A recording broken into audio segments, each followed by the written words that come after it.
Investing your money is a tricky business to get right, particularly when the financial markets are also trying to factor in a global pandemic. Wild swings in equity prices can cause emotional reactions, with some investors buying or selling without thinking about the long-term implications. While an army of DIY investors in the UAE now adopt a long-term approach by investing in exchange-traded funds, others prefer a helping hand from either a regulated financial advisor or digital investment platforms known as robo-advisers. But how about taking it one step further and using the power of artificial intelligence to ensure our investment decisions stay in line with our rational values? Welcome to Pocketful of Dirhams. I'm Alice Haine, and joining me today is Mehdi Fichtali, the founder of Finamaze, a new hybrid human AI robo-asset manager, which launched in Abu Dhabi in November. Welcome to the show, Mehdi. Thank you very much. Thank you for having us. Now, to actually say those words, hybrid human AI robo asset manager, is quite a mouthful. So can you break it down for our listeners and explain what your company actually does? So we are an asset management firm. We are regulated by Abu Dhabi Global Market as any other asset management firm. What differentiates us is the fact that we are relying significantly on artificial intelligence and algorithm in order to bring to our client what they really need. So first of all, the onboarding process is done 100% online. Our clients do not need to visit us. They can do everything from their phone or from their laptop. They just upload their passport, their proof of residence, and they take a short video selfie, and there is an AI behind it that compares the picture or the video that they have taken with the picture on the passport to make sure that it's the same person. So basically, the onboarding process is seamless. That's on the one hand. And on the other hand, we ask our clients a series of cleverly chosen questions in order to understand what type of risk profile they are. And finally, once it is determined, we allow our algorithms and our artificial intelligence to basically mimic their behavior in order to deliver them what is best for them. So how does that work exactly? How does the artificial intelligence element actually work? We use artificial intelligence at two levels. The first one is how can we, via a cleverly chosen questionnaire, understand the client's real and intimate reaction towards risk. And I would like to say here that unlike other asset managers, we don't take picture of the risk profile of the client, rather take a movie, if I might say. So basically, it's dynamic. What we believe in, and this is based on our research and study of on behavioral finance, a subject that is led by Professor Richard Taylor of the Chicago School, who basically said that humans don't have static behavior towards risk. Let me explain myself. Somebody might think of himself as being, let's say, prudent, but depending on the amount that he is investing or that he is putting at risk, if the amount is small, he might as well be aggressive. On the contrary, somebody who thinks of himself as being very aggressive, if he invests a big enough amount, then his reaction or his risk profile will be rather prudent. So it is not an objective and an overall general answer that is fixed forever. It depends on a lot of parameters. Another parameter, which was highlighted by the behavioral finance, is what is your current performance? Let me take an example. Let's imagine you invest 100 and your target profit is 120, and you think of yourself as being quite a neutral person. So what happens if your performance comes closer to take profit, let's say 115? Will you change your behavior and suddenly become prudent, willing to exit in order to make sure that you save these 115 and don't risk them anymore? Or in the contrary, you will be excited and you will want to go further up? Symmetrically, let's imagine you invest 100 and you have, let's say, a stop loss at 80 and few weeks pass by and your performance is at 85. What would you do then? Would you cut everything and say, that's too bad, I lost it, I don't need to wait until I lose it all? Or on the contrary, you will be more aggressive and say, you know what, losing 15 or 20 is more or less the same. Let me stick with my position and let me look forward and be optimistic. What we realize, or what the behavioral science tells us, is that a single person or two persons who will have at the beginning the same profile might have a risk assessment and a risk behavior that changes over time depending on their performance. And this is exactly what our artificial intelligence captures. What we do is actually we put our clients in a Zen environment whereby we can ask them without any risk being involved, without any money being invested, what would be their behavior in such and such scenario. And what we get from it is a quite dynamic risk profile. And using the behavioral finance theories, we manage to basically transform these behaviors into investments. Well, because people generally are quite irrational, aren't they? And we are emotional beings, we do react. So does this AI powered investment option take away that emotion in a way? It sort of helps us regulate it. It does, because when the AI tries to mimic your personal behavior, and become your kind of second brain, what it does is that it tries to dig deep into how you behave without you being under the stress or fear or greed. It asks you these questions when you are in a neutral environment. And it remembers your questions. So let's say, for example, that you adopt a certain behavior and then the market goes against you and you become fearful and willing to exit. Your second brain will not necessarily follow your willingness at the time where you are under emotion.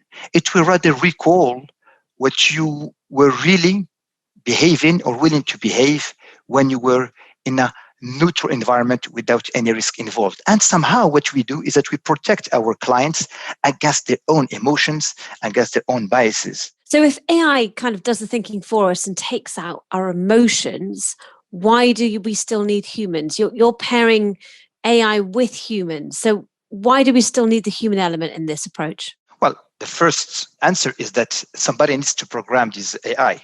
So we have a dozen of engineers that are very much well versed in data science and in quantitative finance, and who master the softwares that will lead to basically program the AI in a way that will very correctly mimic the human brain or the human appetence to risk for each single client. That's on the one hand.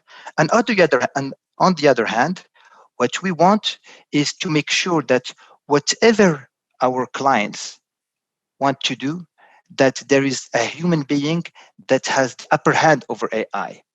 What we technically do is that we allow the AI to play within a certain range in order to try to fit the best to the client's risk profile.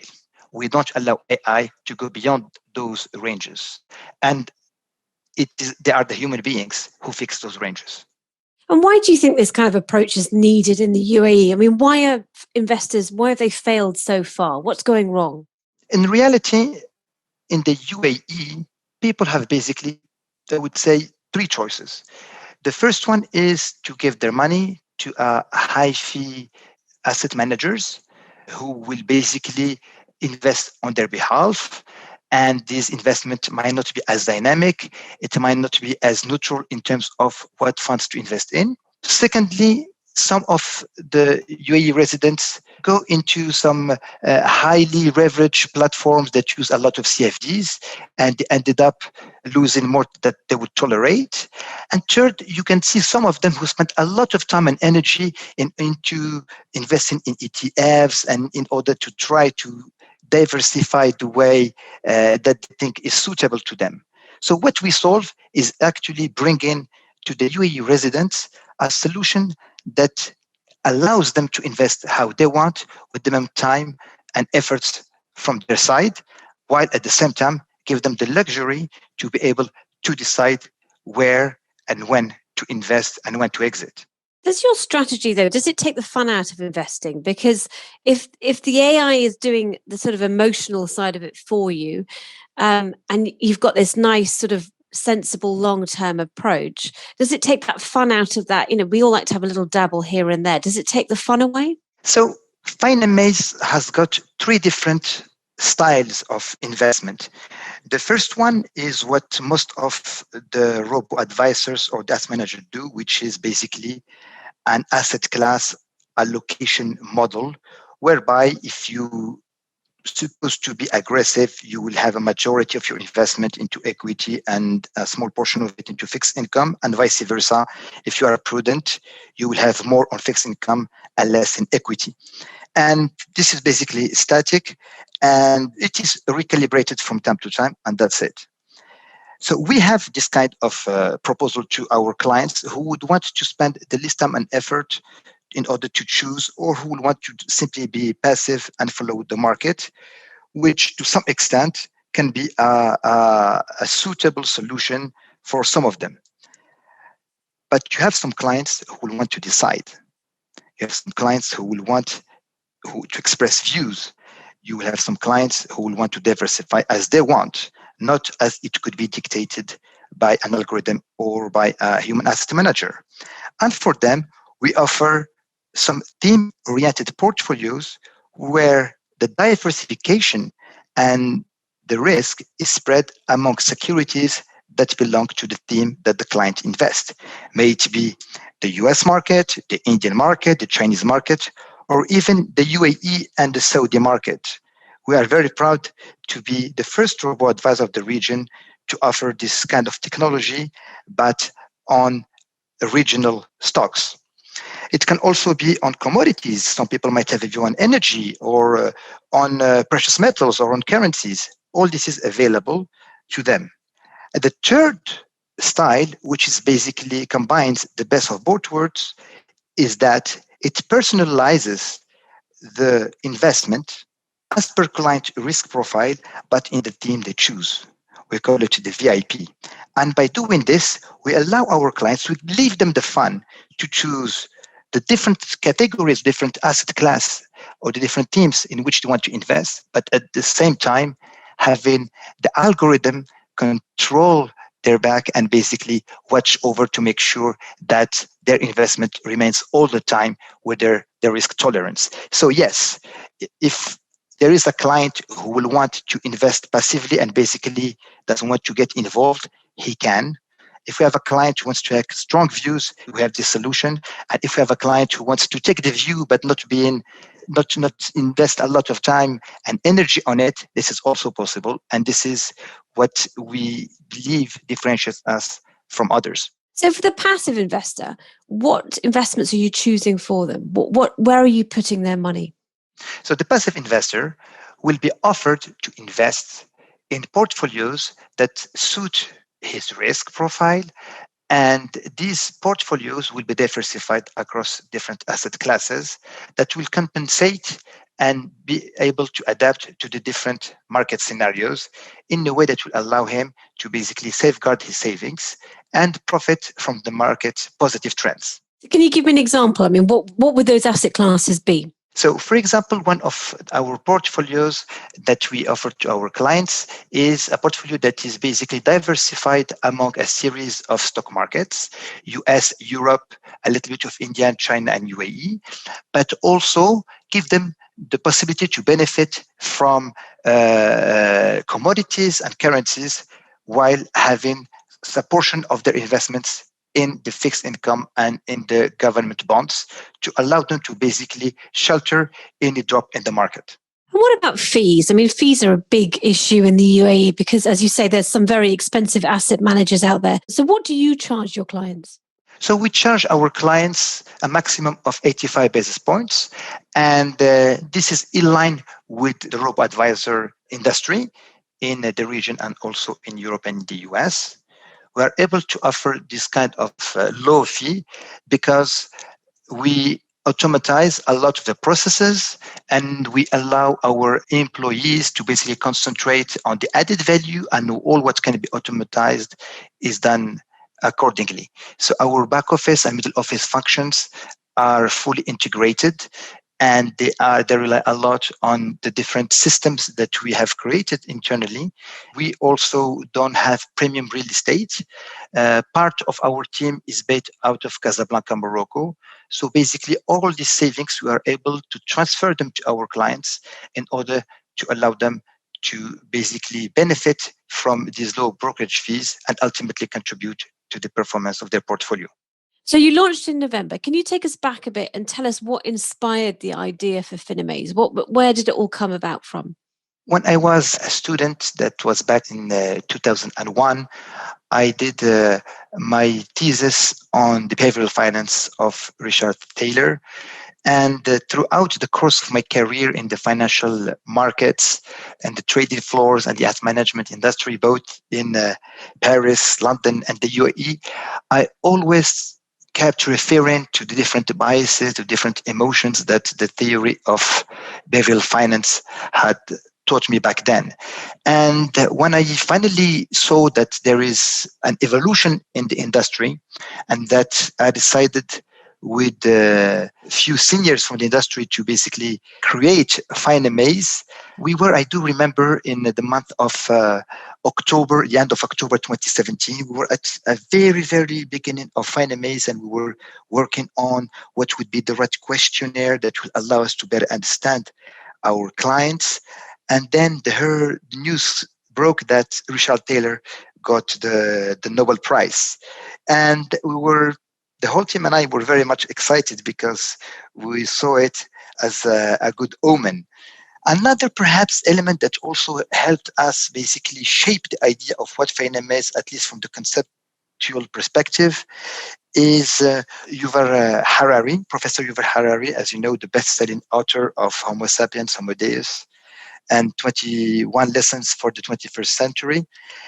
Basically, he was interviewed by TED, and during 1 hour and 30 minutes long interview, he spoke about how the AI could be used in the asset management industry. And we were pretty much excited by what he called back then the second brain that is able to basically absorb the human personality, that is able to absorb each individual risk profile in many circumstances, and that this second brain will be able basically to manage his investment in a better way than a human. Was a great source of inspiration. So we wrote to Professor Harari, and he generously offered to dedicate copies of his latest graphic novel, Homo Sapiens, to Finamaze's first clients, and he allowed us to turn basically his interview into a short video that is available on our website. So I would like here to pay tribute to both Professor Taylor and Professor Harari for their inspiration. How's it going so far? How many customers have invested with you now? Our strategic planning is to have multi-stage releases in 2021, culminating with our AI solution being available to wider client segment. So for the moment, we concentrate on a few clients, and little by little, we will be onboarding more and more clients. We have several direct and indirect clients who are willing to join us. We would like to manage the flow and be able to serve the whole region by the end of 2021. So in terms of the small investor, the retail client that wants to just start with a small amount, what's the minimum that they can invest with you? We don't think that our solution is the best suited for clients who would like to invest less than $5,000. In order for the AI to be able to basically lay down all its capabilities, in order to enjoy high diversification, there has to be a minimum amount.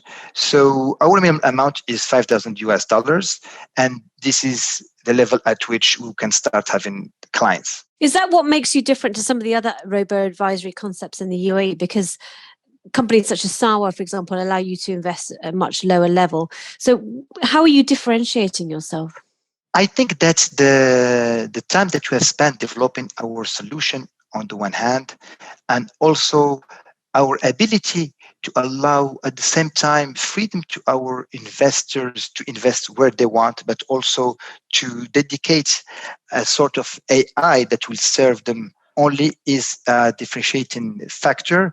And it makes sense to do so for clients to have a minimum investment that is higher than the $500 or so that some other players in the market are willing to grab. So as such, I believe that we are more sophisticated in a way because we have a lot of power, of a lot of AI power behind our solutions.